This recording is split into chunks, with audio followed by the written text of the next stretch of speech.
So, hello and welcome to another episode of the Turn 5 podcast, where this week we will be going over the Max Verstappen the 2023 Formula One season review.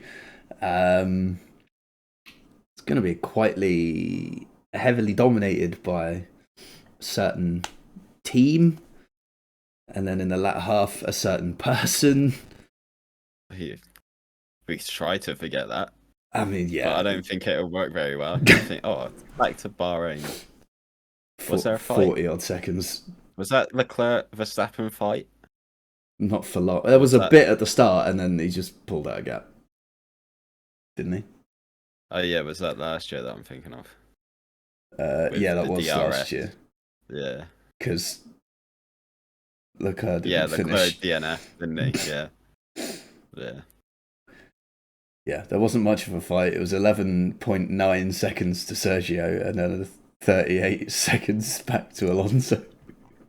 Nice. It was at that point that we knew we were in for a long season.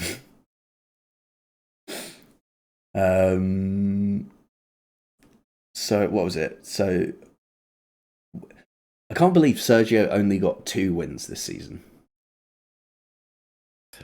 I can after. I mean, yeah, after his drives, but at the same point, like yeah, he had Miami. Yeah, he went from all right to just not turning up at all. No, that's the thing. It was Miami was the turning point. Getting beaten by a teammate that started 9th when you started 2nd. Yep. Max rushed him. Yeah. And then bounced back at Monaco and he just flops hard. So, oh no, he started first. I beg your pardon. But yeah, no, that was shocking. I mean, let's just go over it. Max Verstappen won a record number of races in a season. He won a record number of consecutive races, and he's won so many since he lost one that he's actually started a new streak that's like the 4th longest already.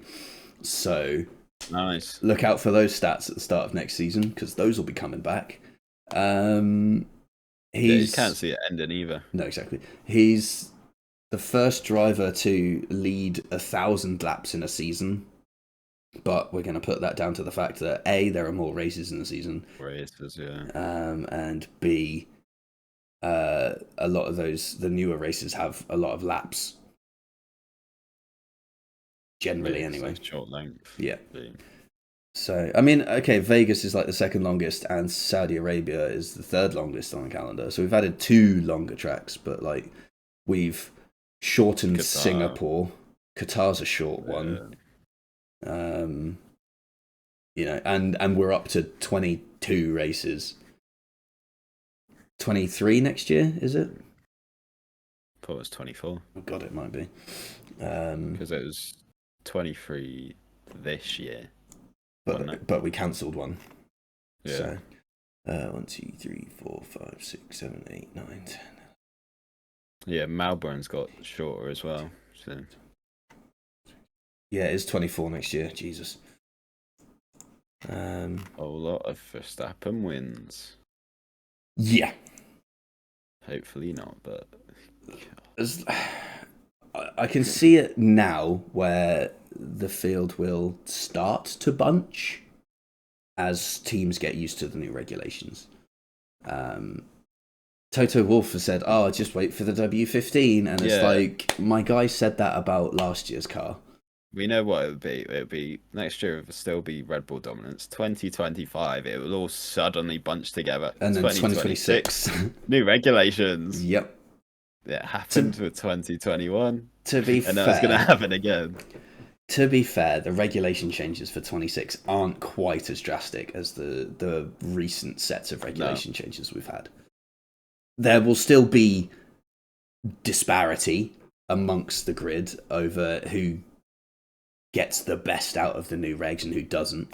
And I can imagine there will be investigations by the FIA within that first half of a season, depending on how quickly the other team photographers get their photos taken.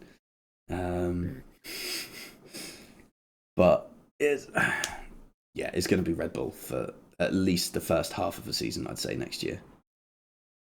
Yeah, unless some team can just pull a miracle to catch up. Okay, so let's look at the likely contenders. You've got Mercedes, who are improving but started the year handicapped because they had a You'd NAF have car. Mercedes and Ferrari there because they're the big dogs. Yeah, And you'd Ferrari. have Ferrari are always sort of there or thereabouts, but can't string yeah, together a couple of races to save their own lives. it's like the sleeping giant, isn't it, Yeah, Ferrari? it really is. You know they're gonna bounce back at some point, but when? In about 50 years, by the look of it. Yeah. Aston Martin, who started out the season really strong, but then took their development in the wrong direction. So they're going to be looking to come back with a vengeance next year. And then you've got McLaren, who started out with a literal tractor and ended up with a borderline rocket ship, but have the curse of the McLaren development cycle where they start with a literal tractor. So, I mean, having now got the regulations locked in, I don't see why next year's McLaren would be such a tractor. But no. I think if the going to McLaren pin turn this and save it for preseason testing when we have an actual tractor. up, that's it. And I can go, Okay. You're an idiot. I don't. Because why would I you, don't know like, if they- this is working now. Why would you throw away the progress you've made on the development of this? Yeah, you won't.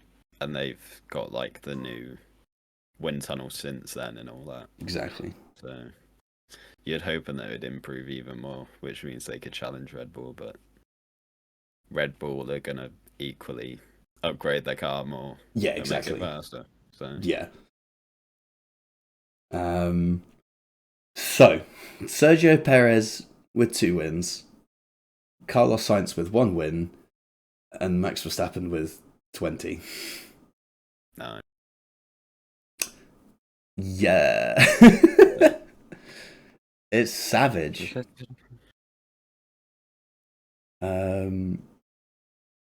What was Perez's 2 wins? No, not Miami. Obviously not Miami. Azerbaijan and Saudi Arabia. Oh yeah, because they were brilliant races, weren't they? Yeah, he won literally the 2 worst races. I mean, there's also the savage records that Max set this year, which is like biggest gap to teammate, biggest championship winning gap, all that sort of stuff. And Max finished the season on 575 points. That's massive. It's lovely. Perez only had 285, which in any other season would be decent. You could join Mercedes and Ferrari's points, and they still wouldn't beat Red Bull. Oh my god. Oh my god, yeah. 815 to 860. Oh my god. That's savage. I mean, okay, let's just go through the teams. So Red Bull top. Mercedes have gone up a place compared to the year before, and Ferrari have gone down a place. McLaren are in 4th, Aston Martin are in 5th, Alpine 6th. Williams have launched themselves off the bottom of the table and are now 7th. AlphaTauri are 8th. Alfa Romeo are 9th. They've dropped a few places, and Haas are now 10th. Again. So there'll be some garage reshuffling next year. We've got Logan's new contract confirmed. Yeah, that's nice, isn't it? He's back for at least a year. Yeah, there's nothing like Williams aren't there to quite challenge mid-pack yet. No, So I don't certain see tracks, yes, but overall, not there yet. Yeah. So having Logan for an extra season won't. I don't think it would hurt them too bad. And what else is out there? So. But who we got drivers? Right, so this is the brilliant bit. Nick De Vries in 22nd. Poor man. 0 points. Poor man. Then get a load of this. Logan Sargent in a 20 driver championship finished 21st. Yeah. Because he got beaten by Liam Lawson. better car and driver. Yeah, there we go. Yeah, Logan Sargent managed to score just a single point. Cota, I think it was, wasn't it? Yeah. Only because it was 2 people got disqualified. Whereas Liam Lawson got 2 points on merit. What? If you have to do Logan dirty, poor guy. Because I don't think he did enough to deserve that seat. Yeah, but who else is there? Give my boy Mick his seat back. Yeah, but he can drive Alpine WEC. So. Yeah, he's going to WEC, which will probably be a more entertaining series anyway next year. Yeah. Well done, Mick. You've won. Kevin Magnussen only scored 3 points this year. Yeah, it's a weird year for Haas because they always seem to qualify really well. Yeah, like scrape through into Q3 and then just go backwards. And it's not like they've even got the tyre rule to blame on it, and like they had to start on softs or whatever, because that went. Then you've got Zhou and Danny Rick tied on 6 points, but Danny wins out on countback. That's not bad considering A, he was shipped in for the second half of the season, and then B, missed a bunch of races with a broken hand. I'd say that's a decent effort from him. Don't know. Hulkenberg in 16th has 9 points. Bottas has 10 points, so that was close between those two. Yuki Tsunoda, pretty solid effort, and I think the last race really helped, but 17 points from him in an AlphaTauri that really wasn't anywhere at the start of the season. Yeah, it'd be another big year for him next year. Yeah. With Perez's contract going. And then talking about big years, Alex Albon, 27 points. Yeah. In a Williams. That for me, that's wild. That highlights why I don't think Logan deserved the seat. Logan never managed to outqualify Alex. 23-0 on qualifying. I'm also trying to think of where Alex has gained 27 points from in that car. Exactly. It's ridiculous. That's obscene. It's ridiculous. He's in a tractor, which is occasionally a rocket ship. Yeah. And he got screwed at Singapore as well from Perez. Yeah. And he's got 27 points. Then there's a big gap, like over double that is Esteban Ocon on 58 points. And then Gasly has come in first season and beaten him on 62 points. Give Gasly the number one driver. Yep. Treatment. Here we go. This is the fun one. Lance Stroll. 10th place, 74 points. Where's his teammate? 4th, with 206. Yeah, you should probably get to Williams, shouldn't he, Lance? Yeah, he was better at Williams. Oscar Piastri in 9th with 97 points. I'd say that's a decent year. Considering where the car was at the start and the amount of new tracks he's had to learn, to haul 97 points out and to get podiums. Yeah, it was a good year, but then there's you also look at going to be pressure on next year to deliver be more consistently. Yeah, up there. Yeah, and I think the pressure is going to be more to close the gap between him and Norris, because the gap was fairly close. I mean, like the points on the gap. Average. Oh yeah, the points gap definitely. Because yes, on track, especially in qualifying, Oscar was very, very good at getting really close, or if not beating Norris. But yeah, I'd say we saw it quite a lot in the race, that Lando's race pace was just so much better. But then that's where Oscar done better in qualifying and where Lando slipped up. Yeah. Especially this year. Towards the back end of the year, Lando's qualifying was awful. Yeah, he really dropped the ball a couple of times. But at the same time, the race is where it matters, and Lando's race pace was superior to Oscar's, to the point that, you have to deploy team orders. Yeah. And it's like, okay, we need to that needs to not be a thing if you're going to really push forward. Sure, there'll be a couple of races where you might be on like different strategies or whatever. That's fine. If you're on different strategies, letting your teammate past, I think, is just common sense by the by. Yeah. But if you're on very similar strategies and you're just slower, and it happens frequently, then you got to take a look at something. Yeah. But that is not to take away from the fact that he has had a decent year. And is better than Ricciardo, so that's the main thing. Pain. Then, 8th place, George Russell, 175 points. Just weird. kind of semi-consistently scored half-decent points. There was nothing very special about him until Singapore, where he crashed. But like, other than that, it was just kind of meh from him, wasn't it? Yeah, pretty meh, yeah. And then he just turned up at Singapore, at Abu Dhabi, didn't he? Mm. So, you know what? Bit late for that. Yeah. Well, I suppose it wasn't a bit too late for him because they still managed to pip second off Ferrari. So yeah, good job. Someone turned up for Mercedes, wasn't it? Yeah. Now we get into the really tight stuff. 7th, Carlos Sainz, 200 points. And then I'll just rattle through the next 3 as well, because just to show you how close it is. Lando Norris in 6th on 205 points. Charles Leclerc in 5th on 206. And Alonso on 206. Alonso winning by podiums. Like, number of... Yeah. Leclerc's been screwed over so much this season. Ferrari strategy. Yeah. Joint 4th. Madness. Absolute madness.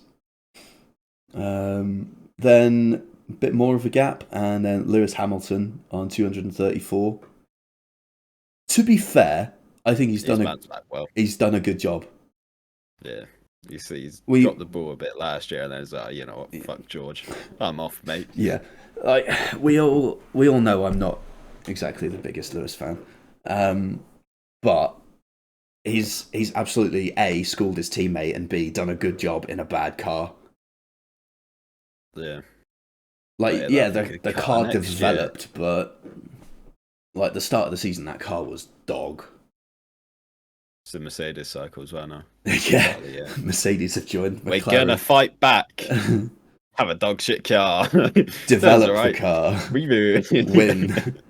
We're gonna fight back.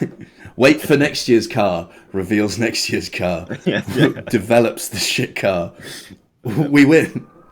But it was a little bit too late for all of that. Perez safely in 2nd place with 285 points. And then Max on 575. Mental. It's wild. So it also means that Red Bull will have to pay a world record entry fee for next year's Formula 1 because of how many points they earned. Nice. Because that's what I quite like about it, is that the more successful you are, the more it costs you to compete. Because there's a base, for those that don't know, there's a base fee each team has to pay to enter Formula 1, but then the fee is increased by an amount per point you earned in the previous season. So Red Bull, earning 860 points, have a rather hefty add-on to their base fee. The drivers too also get a fee to enter, but I feel like that's covered by either A, the team, or B, sponsorships, or C, both. So Max will have probably a world record fee for that as well. But I don't think he really cares. It's not worth that much. He goes and joins WEC and wins all of that instead. Oh God, that's going to happen at some point. He's going to do the 24 hours of Le Mans at some stage. I can see it. Yeah. Is he going to make the leap and do the Indy 500? Is he going to go for the I Triple don't know, Crown? that's what I was thinking. It's really, I don't think he cares that much for Indy though. I don't think he cares about the Triple Crown, really.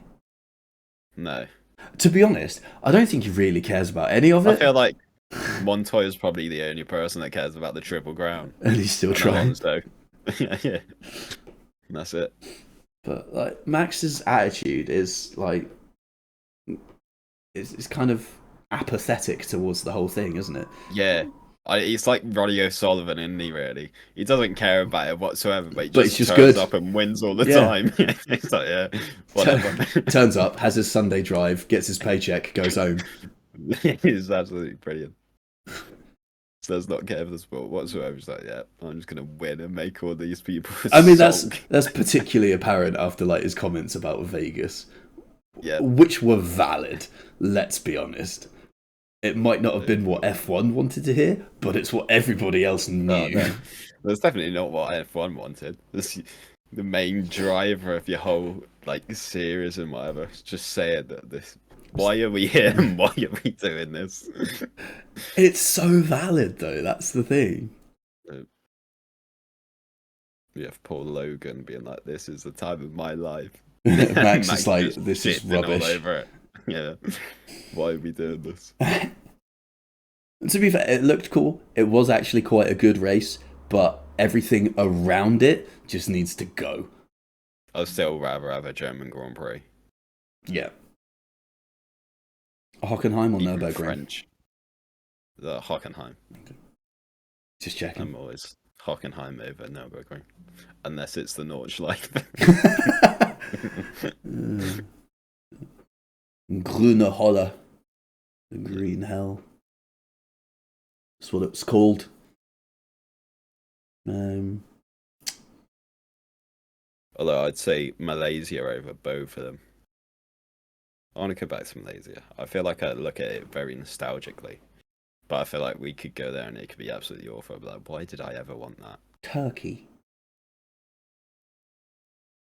Yeah, but it sort of had a chance. It It did. Turkey. But at the same time, like it resurfaced it, Like, and then we just kind of ditched it. And I feel kind of bad for it, given that we're just like throwing out 10-year contracts to Saudi Arabia, Las Vegas, Miami, Qatar. Yeah. You know, like America and the Middle East are being given 10-year contracts, and then like the classic circuits Or like Turkey. Spa are being given a 3-year extension. Maybe they should just rotate one, like Imola. Just rotate it. Go That would be Imola, sick. Turkey. Just a random one track that gets rotated around. Yeah, it's like a European FA Cup draw. Where we Stop go this that. year. Four tracks, FA Cup draw. Done. Yeah. There's like Turkey. 16 tracks in there. Maybe Magello. So you'd have anything that's like grade 1. So Mugello, Portimao. We'll put some of the existing tracks in there to make it spicy. So we'll put in Catalunya and we can add in like Paul Ricard, Hockenheim, Nürburgring, Malaysia, Turkey. Like we're already up to 8. Yeah. That'd be banging. First day of testing or whatever, or the last day. Yep. We're going to Kuala Lumpur. They just randomly sneak in like Kailami. Like we're going Kailami. Everyone's like, what the fuck? We're actually a world championship now? Yeah. Wow. No, but And for next real, we're going to Fiji. Fiji's been called off due to rainstorm. Fiji's been called off due to rising fucking water levels. Yep. It is kind of wild that we still don't have any track in Africa. Yeah. And what's Kailami grade 2? Yeah. Yeah. Kind of sad. Having driven it on Forza Motorsport, Yeah, I'm not a fan. I don't know how it would cook F1 racing. I don't think it'd be very good, to be honest. No. But there's some like random circuits in America that look sick, but are probably like grade 4. What like Watkins Glen and Like Road America. Midwest Ohio, or whatever it was. Right, yeah. Midwest. That one's sick. It's just like a massive, like really long, full power, and it's just. And then there's like a really tight technical section. It's got uphill, downhill. It's like Sebring. Yeah. Sebring would be mental in F1. Yeah. But the bumps would just be too much. It'd be yeah, that's the thing. That's the thing. So I was reading about because obviously in Vegas we had Lando's crash, and then in Abu Dhabi practice we had Carlos's crash, which were both kind of similar. They were. Let me cook. So Lando's was approaching a braking zone and hit a bump, and the car bottomed out, and he lost the back of the car. Carlos is flat out round a corner, hits bump, car bottoms out, back steps out. That goes wee. Do you know why ground effect cars were banned the first time around? Because ground effect cars. Because when the car bottomed out, they would lose too much downforce, and they were dangerous, and they would crash more often. It's roughly calculated that when these cars bottom out, they lose approximately 80% of the downforce load. Nice. We need smoother circuits. Or we need to go back to cars from like 2005 that look really cool. Really simple aero pieces. 2000 to 2005 was the pinnacle. Then they started getting too fancy. So nice. Yeah, 2007 was way over the top. Yeah, no. What was all that about? Like even 2005's on the limit. You'd sneeze and you'd lose a piece of like the front wing. Yeah, the front wing would have about 78 elements pieces. How do you even like? And this is back in like 2000s. We had no computational power at that point compared to what we've got now. How are they running these simulations? I don't know. The car looks crazy. And then F1 were like, oh, we should maybe stop that. Yeah. Insert 2009. Insert Jensen Button. Yeah. Well, the car just looks just bland. Yeah, but it worked. It did work. So until around what? Until teams started like finding gaps in the regs and adding stuff, and then I think the newest set of regs kind of works in terms of how smooth the bodywork is. Yeah. It's just that it is so reliant on ground effect to try and promote overtaking by reducing the amount of dirty air. But we're sort of not really seeing the benefits of it anymore. So still, yeah, because of just DRS trains and all that. Yeah. I feel that it's probably always going to be an issue in F1 though, isn't it? Yeah.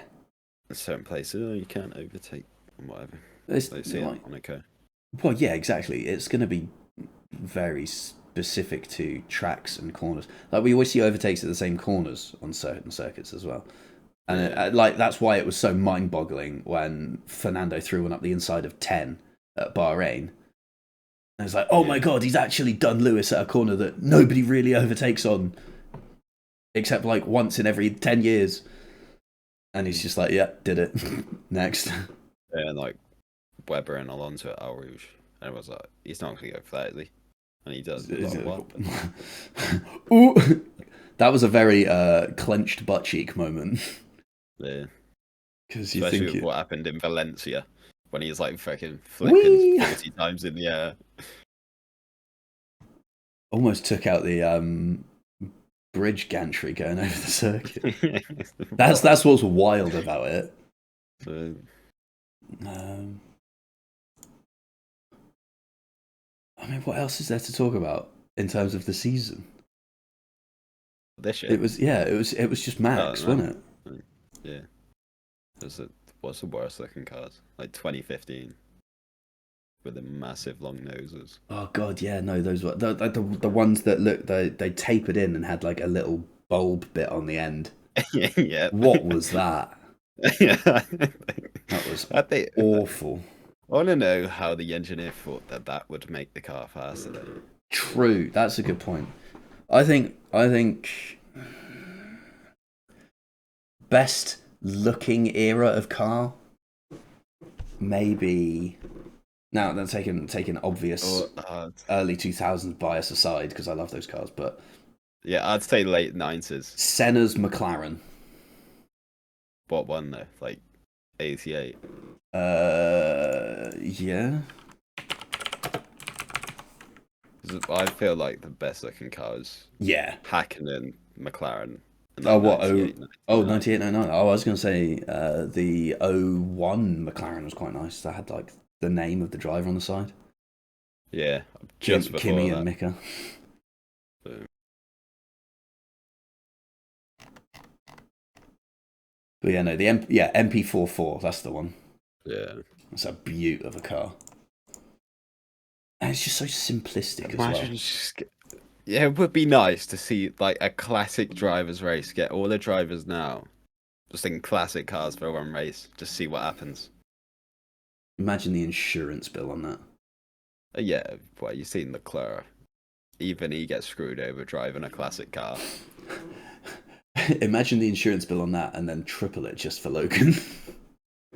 Yeah, like they do it. Yeah. That'd be cool though. It would be sick. But it's just like at Monaco. Yeah, it's just an invitational. You can qualify in your current cars, but the races in old gen cars when they can actually overtake. What would be really cool is if you have Team Heritage, even if like your team's changed name or whatever, it's a car from the factory that you're in. So like Red Bull would go back through like Jaguar and all of that stuff. Yeah. And then Mercedes would go back through Braun, BMW. They'd be like terrible. That'd be so cool. Just have Williams and McLaren there. Like, hello, where's the last? Ferrari, like, yoo. Yeah. And then the Haas are just like, we don't have a car. The only issue with that is the fact that Haas just turn up with a 2016 car and just romp it every time. I think they'd be given special dispensation to just pick a team that doesn't exist anymore. Yeah. But they could probably pick the favourite, couldn't they? True. Which team was it?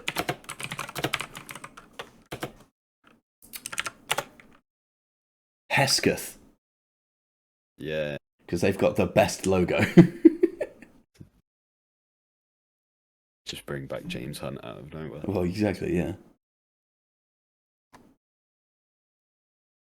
Yeah, the only issue with going to Heritage is the fact that I think like Ferrari, McLaren, and Williams would want different times because Williams will be fighting for like 1992 cars. Williams will be like, we want 1988. Williams will be absolutely tooth and nail. We want active suspension era. Yeah. Because that was so ridiculously good and actually genius in terms of just the technology and for the time that they implemented it at. Like, it would be great. It would be absolutely dominating in this current gen of Formula Car. But to do it in the 90s, when computing power just wasn't there, wild. They were like, you know what we're going to do? We're just going to put this really, really new technology that is completely untested and unproven in this car. And it's going to be great. Yeah. It's going to work. Desert Street. Mad. I love it though. What's our equivalent to that? Like DAS. It's fucking steering wheel coming forward and back. But F1 should do a spin-off series, actually. A classic F1 series. And then they can go to tracks like Hockenheim and all that we actually want to go to. Yes. Just watch that instead. Just think to our era. Just spin off this one. We want Jensen Button and fucking Montoya and all that back. Yeah, get JPM back. I think that the biggest issue with getting the old cars back would be the fact that safety's come so far since. And yeah, with like the halo and fuel as well, that'd be an issue. I don't feel like the Just Stop Oil people would be that happy that we're running V12s again. Yeah, V12s are back. Seb would be happy. He loved a V12. Yeah, get him back in it. Oh, it'd be so sick. Never happen though. No. I think they should do an invitational, though. That would be cool. Yeah, like Kabud or something. Yeah. Just have like you get like charity boxing matches, Charity F1 race. F1 match, F1 race.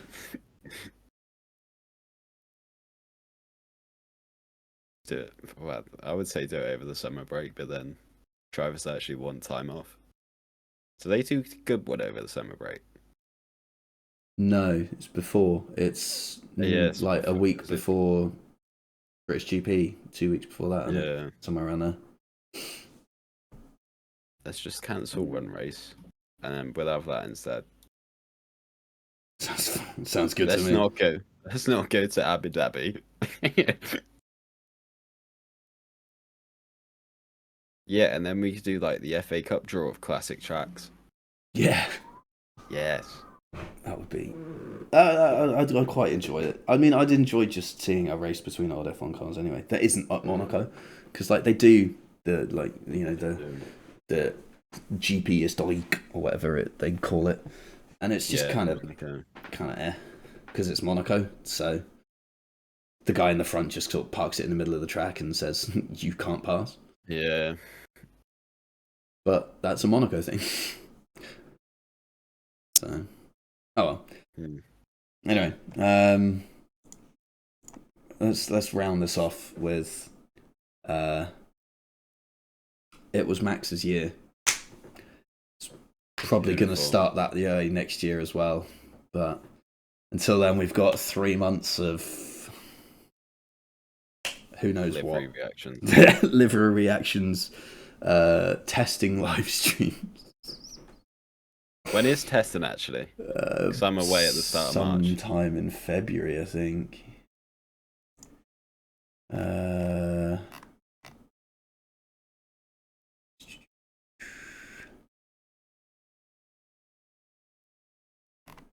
So the first race is February 29th to March 2nd. It's usually a couple of weeks before that, isn't it? Oh, so I'm going to be actually in the F1 season. Oh. When's Saudi Arabia then? March 7th to 9th. Those are both on Saturdays. Oh, I'm missing Saudi Arabia. Yes. You jammy shit. Oh, get in. I can't believe I don't care if it's going to be the race of the season.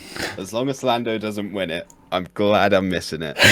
Oh, what a win for me.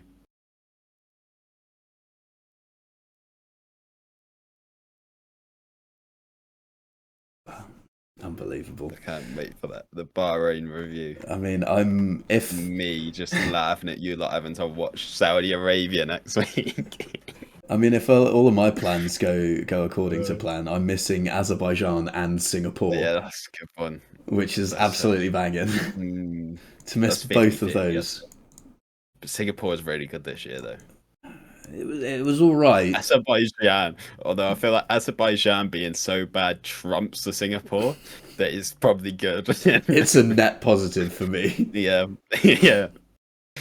Oh God. But yeah, let's just see. We'll bring you content as and when next year. Well, next couple of months. Obviously, we've got Christmas coming up, so we'll be taking a few weeks off. But before that, next week we have our second annual awards show. Because we didn't really do it. Say annual. Well, if it's yeah, we did it last year. We've done it this year. Yeah, that's putting pressure on me to do it again next year, and and it's fun to do. But as soon as there's pressure, it's like, no, I get that. Still, our second year of awards show, and that's if everyone's here next week as well. If not, then it'll be the week after, and if then it'll be our first episode next year. Next year, yeah, that's wild. So until next time, thank you for listening and/or watching, and goodbye.